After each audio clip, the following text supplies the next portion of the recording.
കൃഷ്ണായ വാസുദേവായ ഹരയേ പരമാത്മനെ പ്രണതക്ലേശനാശായ ഗോവിന്ദായ നമോ നമഃ. രാമായ രാമഭദ്രായ രാമചന്ദ്രായ വേധസേ രഘുനാഥായ നാഥായ സീതായ പതയേ നമഃ. ശ്രീ സീതാലക്ഷ്മണ ഭരതശത്രുഘ്ന ഹനുമൽ സമേത ശ്രീരാമചന്ദ്രസ്വാമിനേ നമഃ. യത്ര യത്ര രഘുനാഥകീർത്തനം തത്ര തത്ര കൃതമസ്തകാഞ്ജലിം ബാഷ്പവാരി പരിപൂർണലോചനം മാരുതിം നമത രാക്ഷസാന്തകം.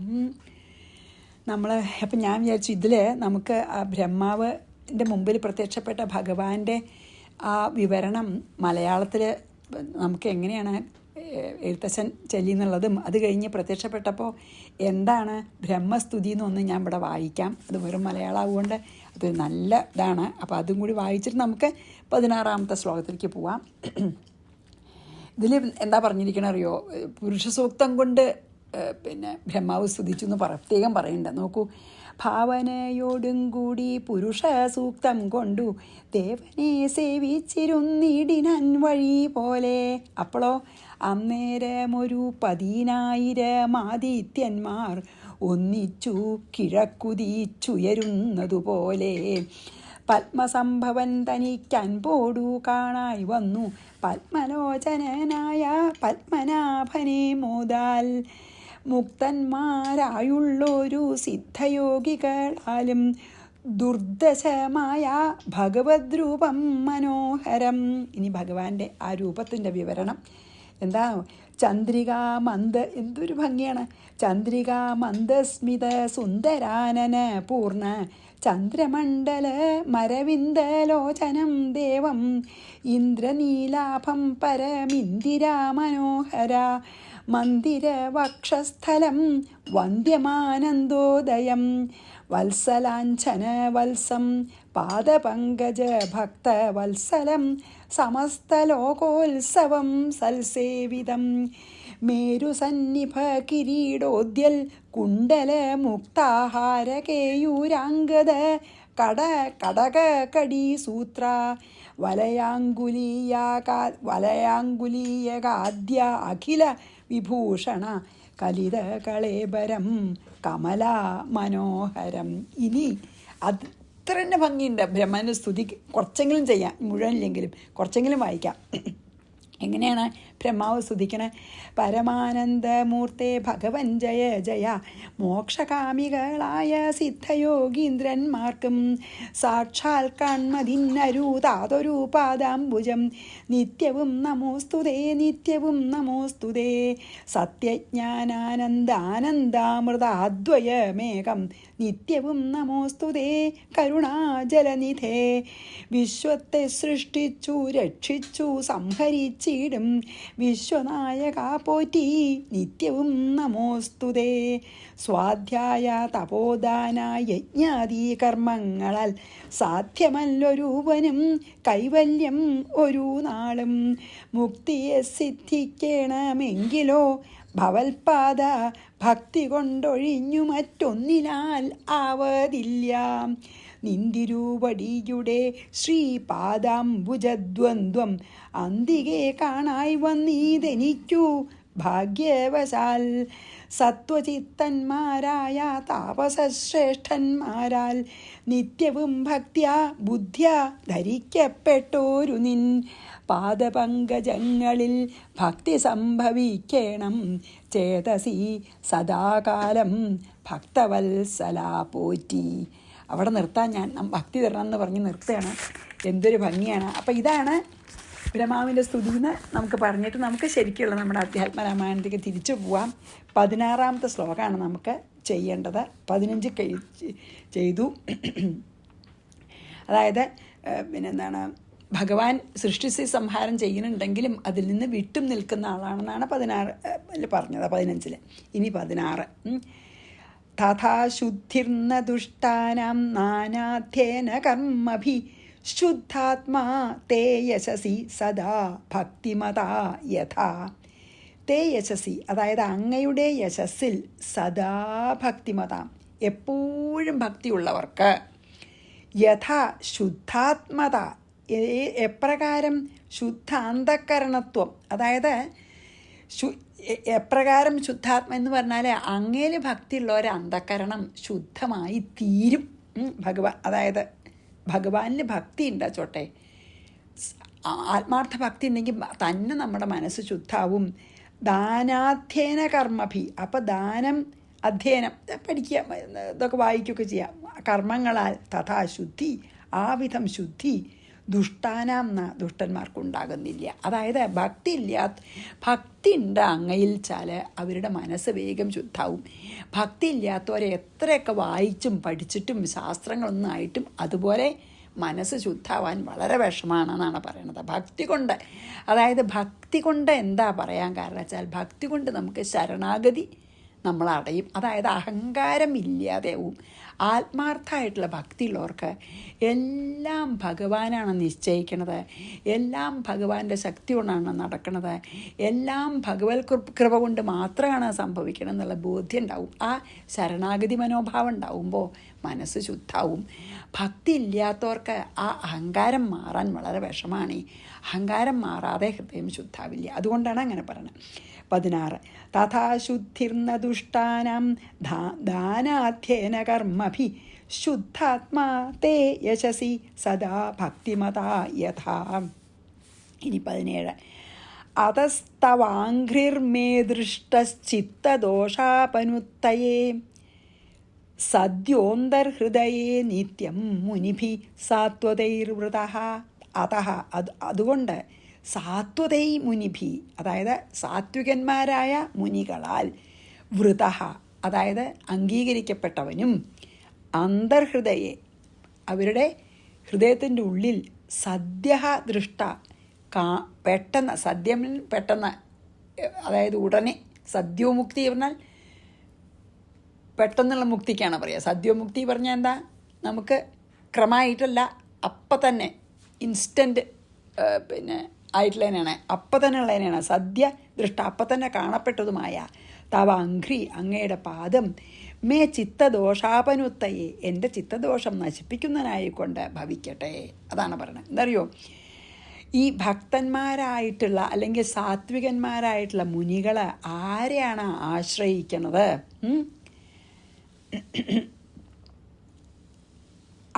പിന്നെ ആരുടെ ഹൃദയത്തിലാണ് അങ്ങ് വിളങ്ങിക്കൊണ്ടിരിക്കുന്നത്? ആ ഭഗവാന്റെ ചരണാരവിന്ദം എൻ്റെ മനസ്സിൻ്റെ എല്ലാ മാലിന്യങ്ങളെയും നശിപ്പിക്കട്ടെ. അതാണ് പറയുന്നത്. ഏത് സാത്വികന്മാരായിട്ടുള്ള വളരെ മനഃശുദ്ധി വളരെ വന്നിട്ടുള്ള മുനികളെ ഏത് ഭഗവാനെയാണോ ആശ്രയിക്കണേ, അവരുടെ ഹൃദയാന്തർഭാഗത്ത് ഏത് ഭഗവാനാണോ വിളങ്ങുന്നത്, ആ ഭഗവാൻ എൻ്റെ മനസ്സിലത്തെ മാലിന്യങ്ങളെ മുഴുവൻ ദൂരീകരിച്ച് എൻ്റെ മനസ്സിലും അതുപോലെ വിളങ്ങണേന്നാണ്. 17 അതസ്തവ ആഘ്രിർമേ ദൃഷ്ടശ്ചിത്തദോഷാപനുത്തയേ സദ്യോന്തർഹൃദയേ നിത്യം മുനിഭി സാത്വതൈർവൃതഃ. 18 ബ്രഹ്മാദ്യൈ സ്വാർത്ഥസിദ്ധ്യർത്ഥമസ്മാഭി പൂർവസേവിത അപരോക്ഷാനുഭൂത്യർത്ഥം ജ്ഞാനിഭിർഹൃദി ഭാവിത. ബ്രഹ്മാദ്യൈ അസ്മാഭി, അതായത് ബ്രഹ്മാദികളായിട്ടുള്ള ഞങ്ങൾ, ബ്രഹ്മാവിനെ പോലുള്ള ഞങ്ങൾ, ബ്രഹ്മൻ മുതൽ ദേവന്മാരെന്നർത്ഥം. സ്വാർത്ഥസിദ്ധ്യർത്ഥ സ്വന്തം കാര്യങ്ങൾ സാധിക്കാൻ വേണ്ടി, പൂർവസേവിത മുമ്പെന്ന് സേവിക്കപ്പെടുന്ന, തവ അഘ്രി അങ്ങയുടെ പാദം, ജ്ഞാനിഭി ജ്ഞാനികളാൽ, ജ്ഞാനത്തിന് മാത്രം, അതായത് ജ്ഞാനം ആഗ്രഹിക്കുന്നവർ, അപരോക്ഷാനുഭൂത്യർത്ഥം അപരോക്ഷാനുഭവത്തിനായിക്കൊണ്ട് ഹൃദിഭാവിത ഹൃദയത്തിൽ ഭാവിക്കുന്നു, അല്ലെങ്കിൽ ഹൃദയത്തിൽ ഏറ്റുന്നു. അതായത് ഞങ്ങൾ അങ്ങേ ആശ്രയിക്കുന്നത് എന്തിനാണ്? ഞങ്ങളുടെ ഉത്തരവാദിത്തങ്ങളൊക്കെ വേണ്ട പോലെ നടത്താൻ അനുഗ്രഹിക്കണേ എന്ന് പറഞ്ഞിട്ടാണ്. എന്നാൽ ജ്ഞാനികളോ, അവർ ഭഗവാൻ എന്നെ അറിയാനാ. ബ്രഹ്മാദി ദേവന്മാരൊക്കെ അവർക്ക് ഓരോ കാര്യങ്ങളൊക്കെ ഏൽപ്പിച്ചു കൊടുത്തിട്ടുണ്ട് ഉത്തരവാദിത്തം. അതൊക്കെ വേണ്ട പോലെ നടത്താൻ സാധിക്കാൻ വേണ്ടിയിട്ടാണ് ഭഗവാനെ ആശ്രയിക്കുന്നത്. അതാണ് സൃഷ്ടി. ബ്രഹ്മാവിനാണെങ്കിൽ സൃഷ്ടി വേരാൻ പോലെ നടത്താൻ വിഷമമുണ്ടായി അപ്പം ബ്രഹ്മാവ് സ്മരിക്കും, അങ്ങനെയാണല്ലേ, അപ്പം ഭഗവാൻ സഹായിക്കും. ദേവന്മാരാണെങ്കിൽ അവർക്ക് വിഷമം വന്നാൽ അവരുടെ കാര്യമൊക്കെ ശരിയാവാൻ, സ്വന്തം സ്വാർത്ഥലാഭത്തിനെന്ന് പറയാം. അതായത് അവരുടെ ഉത്തരവാദിത്വമൊക്കെ വേണ്ട പോലെ കൊണ്ട് നടക്കാനും അവരുടെ സ്വന്തം പ്രശ്നങ്ങളുണ്ടായാൽ അത് തീർക്കാനും ഒക്കെയാണ് ഭഗവാനെ ആശ്രയിക്കുന്നത്. പക്ഷെ ജ്ഞാനികൾ അതിനൊന്നുമല്ല. അവർ ഭഗവാനെ അറിയാൻ, ആ ഭഗവത് തത്വം എന്താന്ന് മനസ്സിലായി ജ്ഞാനത്തിന് വേണ്ടിയിട്ടാണ് അവർ ജ്ഞാനം അല്ലെങ്കിൽ മോക്ഷം എന്ന് പറയാൻ വയ്ക്കുമെന്ന് വെച്ചാൽ ജ്ഞാനത്തിന് വേണ്ടിയാണ് അവർക്ക് ആ ജ്ഞാനസ്വരൂപനായിട്ട് താതാത്മ്യം പ്രാപിക്കാൻ വേണ്ടിയിട്ടാണ് അവർ ഞങ്ങളെപ്പോലെ അഭീഷ്ടം ലഭിക്കാനല്ല ചെയ്യണത്. അതേസമയം അവർ ജ്ഞാനം തന്നെ ലഭിക്കാനാണ് അവർ ചെയ്യുന്ന. അങ്ങനത്തെ ഭഗവാനെ നമസ്കരിക്കുന്നു. ഏത് ഭഗവാനെയാണോ ഞങ്ങൾ സ്വാർത്ഥലാഭത്തിന് വേണ്ടി പ്രാർത്ഥിക്കുന്നത്, അതേസമയം ജ്ഞാനികളെ മോക്ഷലാഭത്തിനോ അല്ലെങ്കിൽ ജ്ഞാനലാഭത്തിനു വേണ്ടി പ്രാർത്ഥിക്കുന്ന അങ്ങനത്തെ ഭഗവാനെ സേവിക്കുന്നു എന്നർത്ഥം, നമിക്കുന്നു. ബ്രഹ്മാദ്യൈ സ്വാർത്ഥസിദ്ധ്യർത്ഥമസ്മാഭിഃ പൂർവസേവിത അപരോക്ഷാനുഭൂത്യർത്ഥം ജ്ഞാനിഭിർഹൃദി ഭാവിത. ഇനി 19. തവാഘ്രിപൂജാ നിർമാല്യ തുളസീമാലയാ വിഭോ സ്പർദ്ധതേ വക്ഷസി പദം ലബ്ധ്വാഭി ശ്രീ സപത്നിവദ്. വിഭോ, ഹേ സർവ്വവ്യാപിയായിട്ടുള്ള ഭഗവാനെ. വിഭോ പറഞ്ഞാൽ എല്ലാ ദിക്കിലും എല്ലാത്തിനും ശക്തിയുള്ള ആളെന്നൊക്കെ അർത്ഥം കേട്ടോ. ശ്രീ മീൻസ് മഹാലക്ഷ്മി, വക്ഷസി മാറിൽ, ഭഗവാന്റെ മാറിലല്ലേ. പദം ലബ്ധ്വ അഭി, മഹാലക്ഷ്മി ഭഗവാന്റെ മാറിൽ സ്ഥലം ലഭിച്ചിട്ടും കൂടിയും അങ്ങയുടെ അഘ്രിപൂജ നിർമാല്യ തുളസിമാലയ, അങ്ങയുടെ ശരിക്കും പറയാച്ചാൽ അങ്ങ് മഹാലക്ഷ്മി മാറിൽ വെച്ചിട്ടുണ്ട് ഇല്ലേ. എന്നിട്ട് പോലും ആ മഹാലക്ഷ്മി അങ്ങയുടെ പാതാരവിന്ദത്തിൽ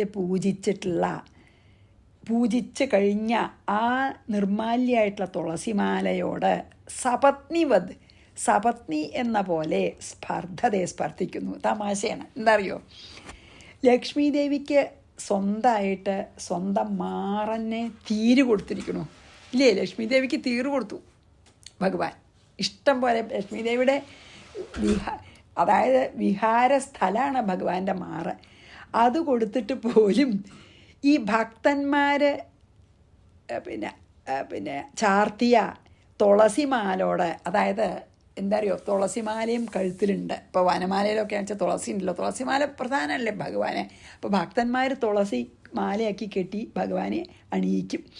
അപ്പോൾ അവനോനിങ്ങനെ ഭഗവാന്റെ വക്ഷസ് ഒരു വിഹാരസ്ഥലമായിട്ട് സ്വന്തം ഇഷ്ടം പോലെ ഉപയോഗിക്കാൻ തക്കോണം തീറ് കൊടുത്തിട്ടുണ്ട് ഭഗവാൻ. എന്നിട്ട് പോലും മഹാലക്ഷ്മിക്ക് ഈ മാറിൽ കിടക്കണ ഭക്തന്മാരെ അർപ്പിച്ച മാറിൽ കിടക്കണ തുളസിമാലോട് അസൂയയാണ്, അല്ലെങ്കിൽ സപത്നി, അതായത് സപത്നി മത്സരമാണെന്ന്. അതായത് ഇപ്പോൾ ഒരാൾക്ക് 3 ഭാര്യമാരുണ്ട് വെച്ചാൽ അവർ തമ്മിൽ എപ്പോഴും മത്സരം ഉണ്ടാവാൻ നല്ല സാധ്യത ഉണ്ട്. കാരണം ഒരാളെ അധികം ഇഷ്ടം, മറ്റേ ആളാണ് അധികം ഇഷ്ടം, മറ്റേ ആളെ അങ്ങനെ ഉണ്ടാവുമല്ലോ. അപ്പോൾ സപത്നിമാർ തമ്മിലുള്ള മത്സരം വളരെ വളരെ സ്വാഭാവികമാണ്, അല്ലെങ്കിൽ വളരെ കോമൺ ആണ്. അപ്പം ഇവിടെ ഈ ഭക്തന്മാർ കൊടുത്തിട്ട് കഴുത്തിലിട്ട തുളസിമാലോട് പാതാരത്തിൽ അർപ്പിച്ച് പിന്നെ അതിർത്ത് കെട്ടുക എന്ന് വെച്ചോളൂ. ആ തുളസിമാലോട് സപത്നിമാരെ പോലെ മത്സരിക്കുകയാണ് ലക്ഷ്മി ദേവി. അത് അത്ഭുതമാണ്. കാരണം ലക്ഷ്മി ദേവിക്ക് സ്വന്തം മാറ് തീറ് കൊടുത്തിട്ടുണ്ട്. എന്നിട്ട് പോലും ആ അതോ അതിൻ്റെ അർത്ഥം എന്താ വെച്ചാൽ ഭഗവാനെ ലക്ഷ്മി ഭഗവതിയെക്കാളും തുളസിമാലോട് ഇഷ്ടമുണ്ടെന്ന് തോന്നുകയാണ് മഹാലക്ഷ്മിക്ക്. അതുണ്ട്, അതുകൊണ്ടാണ്. അതായത് തുളസിമാലയാണ് ഭക്തന്മാർ നൽകിയ തുളസിമാലയാണ് ഭഗവാന് മഹാലക്ഷ്മിയെക്കാളും വലുത്. അപ്പോൾ ഭഗവാൻ അതിൻ്റെ സന്തോഷമുണ്ട്. അത് കാണുമ്പോൾ മഹാലക്ഷ്മിക്ക് അസൂയയാണ്. അതുകൊണ്ടാണ് മത്സരം. അതായത് അതുകൊണ്ടാണ് തുളസിമാല ഒരു സപത്നിയെ പോലെ കാണുന്നത് മഹാലക്ഷ്മി. അതായത് അതിൻ്റെ അർത്ഥം എന്താ വെച്ചാൽ അങ്ങയുടെ ഭക്തവാത്സല്യം അത്രയ്ക്കുണ്ട്. മഹാലക്ഷ്മി പോലും 2ാമതേ ഉള്ളൂ. ഭക്തന്മാർ സമർപ്പിച്ച മാലയ്ക്കാണ് മാറിൽ പ്രാധാന്യം കൊടുക്കണമെന്ന്. അതായത് ഇപ്പോൾ നമുക്കങ്ങനെ വിചാരിക്കാം. ഞാൻ വേറൊരു ഇതിലൊന്നല്ല കേട്ടോ, ഞാൻ വേറൊന്നും വായിച്ചു. അതായത് ഭഗവാൻ എപ്പോഴും തുളസിമാല നല്ലോണം കാണാൻ തക്കോണം ഇടും. മഹാലക്ഷ്മി കുറച്ച് മറിഞ്ഞാലും വിരോധമില്ല എന്നാണ്. അപ്പം മഹാലക്ഷ്മിക്ക് ദേഷ്യവുമല്ലോ. മഹാലക്ഷ്മി ഇങ്ങനെ നല്ലോണം തെളിഞ്ഞ് നിൽക്കുകയാണ് വെച്ചാൽ തുളസിമാല ഇട്ട് വെച്ചാൽ ഭഗവാൻ മേക്ക് ഷുവർ ചെയ്യണത് തുളസിമാല നല്ലോണം എല്ലാവരും കാണണം എന്നാണ് മഹാലക്ഷ്മി എന്ന് വെച്ചാൽ ഭക്തരുടെ ഭക്തവാത്സല്യമാണ്, ഭക്തന്മാർ നൽകിയതല്ലേ. മഹാലക്ഷ്മിയെക്കാളും പ്രധാനമാണ്. അത് എന്തിനാ പറയണത് വെച്ചാൽ ഭക്തവാത്സല്യം. അത് വളരെ ഒരു തമാശ രൂപത്തിൽ പറഞ്ഞിരിക്കുകയാണ് മഹാലക്ഷ്മി തുളസിമാലോട് മത്സരിക്കണമെന്ന്. 19 തവാംഘ്രിപൂജ നിർമാല്യ തുളസീമാലയാ വിഭോ സ്പർദ്ധതേ വക്ഷസി പദം ലബ്ധ്വാഭി ശ്രീ സപത്നിവദ്. ഇനി 20 അതസ്ത്വത്പാദഭക്തേഷു തവ ഭക്തി ശ്രിയോധിക ഭക്തിമേവാഭിവാഞ്ചന്തി ത്വദ്ഭക്ത സാരവേദിന. അതാ മീൻസ് അതുകൊണ്ട്, ത്വത്പാദഭക്തേഷു അങ്ങയുടെ ഭക്തന്മാരിൽ, അങ്ങയുടെ പാദാംബുജങ്ങളെ ആരാധിക്കുന്നവരിൽ, തവ അങ്ങയ്ക്ക് ശ്രിയ അധികം ഭക്തി, അതായത് മഹാലക്ഷ്മിയേക്കാൾ അധികം പ്രേമം അല്ലെങ്കിൽ ഇഷ്ടം, സാരവേദിനാഹ ത്വദ്ഭക്താഹ അതറിയുന്ന അങ്ങയുടെ ഭക്തന്മാർ ഭക്തിയെ തന്നെ അഭിവാഞ്ചന്തി ആഗ്രഹിക്കുന്നു. എന്താ പറയണ വെച്ചാൽ ഇതിന്ന് മനസ്സിലാക്കാം അങ്ങയ്ക്ക് ഭക്തന്മാരെയാണ് മഹാലക്ഷ്മിയേക്കാൾ പ്രധാനമെന്ന്. അതുകൊണ്ട് തന്നെ ഭക്തന്മാർക്കും മഹാലക്ഷ്മിയേക്കാൾ പ്രധാനം അങ്ങയുടെ പാദാരവിന്ദാണ്. മഹാലക്ഷ്മി പറഞ്ഞാൽ എന്താ? ഐശ്വര്യദേവത. പക്ഷേ ശരിക്കുള്ള ഭക്തന്മാർക്ക്, അനന്യഭക്തന്മാർക്ക് ആ മഹാലക്ഷ്മി അല്ല പ്രധാനം. ആ ഐശ്വര്യം, അഷ്ടൈശ്വര്യങ്ങൾ മഹാലക്ഷ്മിയിൽ നിന്ന് കിട്ടുന്ന സന്തോഷമല്ല അവർക്ക് വലുത്. അതേസമയം ഭഗവാന്റെ പാദാംബുജങ്ങളെ ആരാധിക്കലാണ് അവർക്ക്. തിരിച്ച് അങ്ങടും അങ്ങനെയാണ്. ഭഗവാന് മഹാലക്ഷ്മിയെക്കാളും വാത്സല്യം ഭക്തന്മാരോട്. അതറിഞ്ഞിട്ട് യഥാർത്ഥ ഭക്തന്മാർക്ക് മഹാലക്ഷ്മിയെക്കാളും സ്നേഹവും ആദരവും ഭഗവാനോടും. അതായത് അവർക്ക് അഷ്ടൈശ്വര്യങ്ങളൊക്കെ പുല്ലാണ്. എന്തിനോട് ഉമ്മയ്ക്കുമ്പോൾ ഭഗവത് പാദാംബുജം സേവിക്കുന്ന ആ ഒരു സന്തോഷത്തെ ഓർത്താൽ, ആ ആനന്ദം ഭഗവത് പാദാംബുജങ്ങളെ സേവിക്കുമ്പോൾ ഉണ്ടാവുന്ന ആനന്ദം ആയിട്ട് താരതമ്യപ്പെടുത്തുമ്പോൾ യഥാർത്ഥ ഭക്തന്മാർക്ക് മഹാലക്ഷ്മി നൽകുന്ന അഷ്ടൈശ്വര്യങ്ങളൊന്നും അതിൻ്റെ തുല്യാവില്ല. അതൊക്കെ എത്രയോ താഴെയാണ് അഷ്ടൈശ്വര്യങ്ങൾ. ഭഗവാന്റെ പാദാംബുജങ്ങളെ ആശ്രയിക്കുമ്പോൾ കിട്ടുന്ന ആ ഒരു ആനന്ദം ഉണ്ടല്ലോ, അനശ്വരമായ ആനന്ദം, അതിൻ്റെ മുമ്പിൽ അഷ്ടൈശ്വര്യങ്ങളൊക്കെ ഒന്നും അപ്പം മഹാലക്ഷ്മിയെക്കാളെ എത്രയോ അധികം അവരാഗ്രഹിക്കണ ഭഗവാനെ തന്നെയാണ്. തിരിച്ച് ഭഗവാനും ഭക്തന്മാരോടാണ് അധികം വാത്സല്യം മഹാലക്ഷ്മിയെക്കാളും. അപ്പോൾ അതസ്ത്വൽ പാദഭക്തേഷു തവ ഭക്തി ശ്രിയോധികം ഭക്തിമേവാഭിവാഞ്ചന്തി. അവർക്ക് ഭക്തി തന്നെ വേണ്ടു, വേറൊന്നും വേണ്ട. അവർക്ക് മഹാലക്ഷ്മി ഒന്നും വേണ്ട. അവർക്ക് പാദാരവിന്ദങ്ങളിൽ ഭക്തി നൽകണേ എന്നുള്ള ഒറ്റ പ്രാർത്ഥന. അവർക്ക് മോക്ഷത്തിന് പോലും ആഗ്രഹമില്ല. ഭക്തിമേവാഭിവാച്ഛന്തി, ഭക്തി മാത്രം ആഗ്രഹിക്കുന്നു. ത്വദ്ഭക്ത സാരവേദിന. അതെന്താ സാരവേദന പറഞ്ഞാൽ വെച്ചാൽ അവർക്ക് അതറിയാം. അത് മാത്രമേ അനശ്വരമുള്ളൂ. മഹാലക്ഷ്മി തന്നെ അഷ്ടൈശ്വര്യങ്ങളൊക്കെ നശ്വരമാണ്, കുറച്ച് കഴിഞ്ഞാൽ ഇല്ലേണ്ടി പോവും. സാരവേദന എന്ന് പറഞ്ഞാൽ എന്താ? അവർക്കറിയാം ഭഗവാനുമായിട്ട് ഭഗവത് ഭക്തി കൊണ്ടുണ്ടാകുന്ന ആനന്ദം, അല്ലെങ്കിൽ ഭഗവാനുമായി ആത്മസാക്ഷാത്കാരം കിട്ടുമ്പോൾ ആനന്ദം മാത്രമേ അനശ്വരമായിട്ടുള്ള എന്നുള്ള ആ സത്തായിട്ടുള്ള കാര്യം അവർക്കറിയാമെന്ന. ഇനി 21 അതസ്ത്വത്പാദകമലേ ഭക്തിരേവ സദാസ്തു മേ സംസാരാമയ തപ്താനാം ഭേഷജം ഭക്തിരേവതേ. അതുകൊണ്ട് മേ എനിക്ക് ത്വത്പാദകമലേ അങ്ങയുടെ പാദാംബുജങ്ങളിൽ ഭക്തി തന്നെ സദാ അസ്തു. അതുകൊണ്ട് എനിക്ക് വേറൊന്നും വേണ്ട. അങ്ങയുടെ പാദാംബുജങ്ങളിലുള്ള ഭക്തി എനിക്ക് എപ്പോഴും നൽകൂ. അസ്തു ഭവിക്കട്ടെ.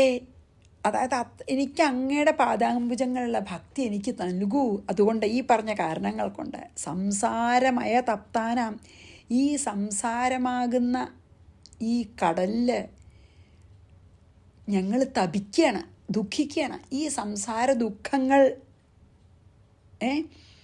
ഞങ്ങൾ സംസാര ദുഃഖങ്ങളിൽ ആണ്ട് മുങ്ങിയിരിക്കുന്ന ഈ ഞങ്ങൾക്ക് ഭക്തിയേവ അങ്ങയോടുള്ള ഭക്തി മാത്രമേ ഭേഷജം എന്താ മരുന്ന്.